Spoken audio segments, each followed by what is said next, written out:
Sleeping is just an extravagance in our lives. I think sleeping 4 hours a day is enough. 에디슨은 잠은 사치라고 생각해서 많이 자는 것을 싫어했습니다. 이렇게 생각하시는 분들 상당히 많죠. 그래서 제가 이전 영상에서 천재들의 수면 시간을 정리하여 적당한 수면 시간이 몇 시간인지 알려드렸습니다. 그럼 만약에 에디슨이 말한 4시간보다도 더 적게 자면 사람은 어떻게 될까요?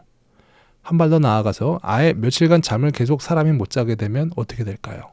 황당하지만 왠지 궁금해집니다. 오늘은 이런 생각을 직접 실험해본 랜디 가드너의 이야기를 소개해드리려고 합니다.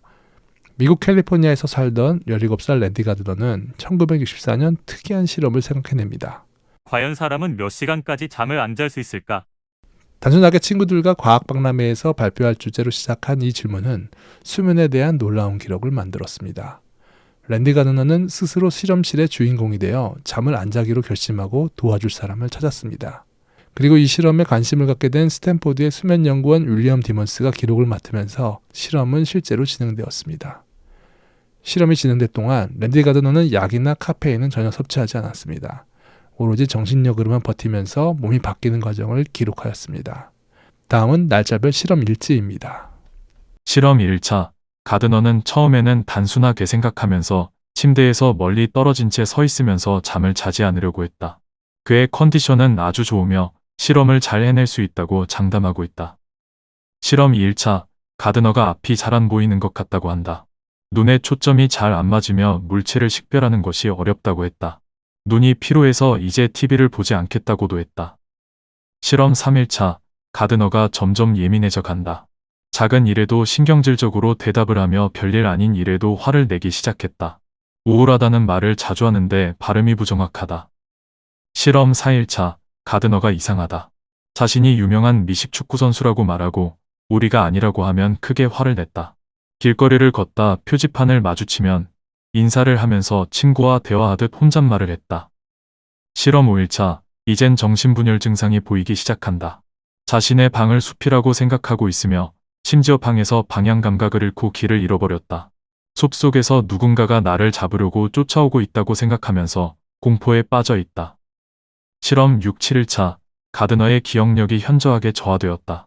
주변 사물의 이름을 기억하지 못하고 사람도 알아보지 못하고 있다. 발음은 이전보다 더 어눌하고 느리다. 실험 8, 9일차. 가드너가 운동 기능을 완전히 잃었다. 몸을 못 가누고 있고 말을 시작하지만 마무리를 짓지 못한다. 눈뜨기가 힘들어 대부분 실눈을 뜨고 있다. 실험 10, 11일차. 이번에는 라디오쇼 진행자가 자신을 바보로 만들고 있다고 생각하고 있다.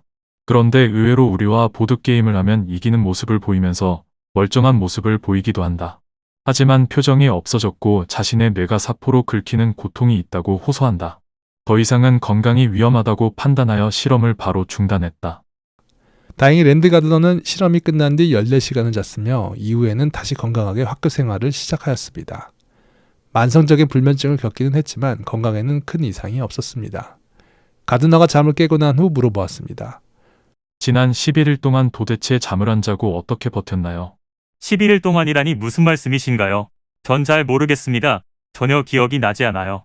그동안의 실험에 대해서 물어보았는데 랜디 가드너는 아무것도 기억이 나지 않는다고 하였습니다. 잠을 못 자는 동안 그는 심각한 기억장애를 겪었습니다. 가드너처럼 잠을 계속 못 자게 되면 사람은 다음과 같은 치명적인 증상 5가지를 겪게 됩니다. 기억력 저하, 언어 능력 장애, 감정 조절 능력 저하, 신체 능력 저하, 과대망상. 이 중에서 저희가 자주 겪는 대표적인 증상은 기억력 저하입니다. 뭔가 해야 할 것은 많은데 머리가 뿌옇고 집중하지 못하는 경우가 있죠. 그렇다면 그 이유는 아마도 잠을 못 자서 그럴 가능성이 높습니다. 밤에 자는 잠은 우리가 낮에 해야 할 일의 생산성을 높여줍니다. 하지만 우리가 인생의 큰 문제에 부딪혀 노력이라는 걸 해야 할 때면 잠을 줄이는 것을 먼저 생각하게 되죠. 사실은 그 반대로 해야 하는데 말이죠. 큰 문제에 부딪혔다면 오히려 잠을 더 깊게 오래 자야 합니다. 그래야지 내 삶의 문제를 풀어낼 수 있는 힘을 얻을 수가 있죠. 잠을 자는 동안 우리의 몸은 스스로를 청소합니다. 그 중에서도 특히 뇌를 청소하는 것이 중요한데요. 뇌척수액이라고 하는 청소기가 뇌를 돌아다니면서 뇌세포들이 남긴 배설물과 찌꺼기들을 제거합니다. 뇌청소액은 잠잘 때 주로 나오기 때문에 잠을 자지 않으면 뇌에는 쓰레기와 노폐물들이 계속 쌓이게 됩니다.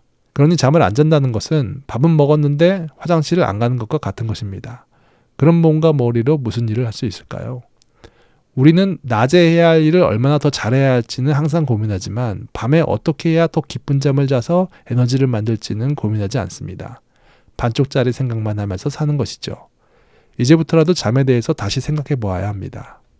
링컨은 이런 말을 했습니다. 나무를 베는데 1시간이 주어진다면 도끼를 가는데 45분을 쓰겠다. 잠도 마찬가지입니다. 나무를 베는 건 낮의 활동이고 도끼를 가는 건 밤에 자는 활동이라고 할 수 있겠죠.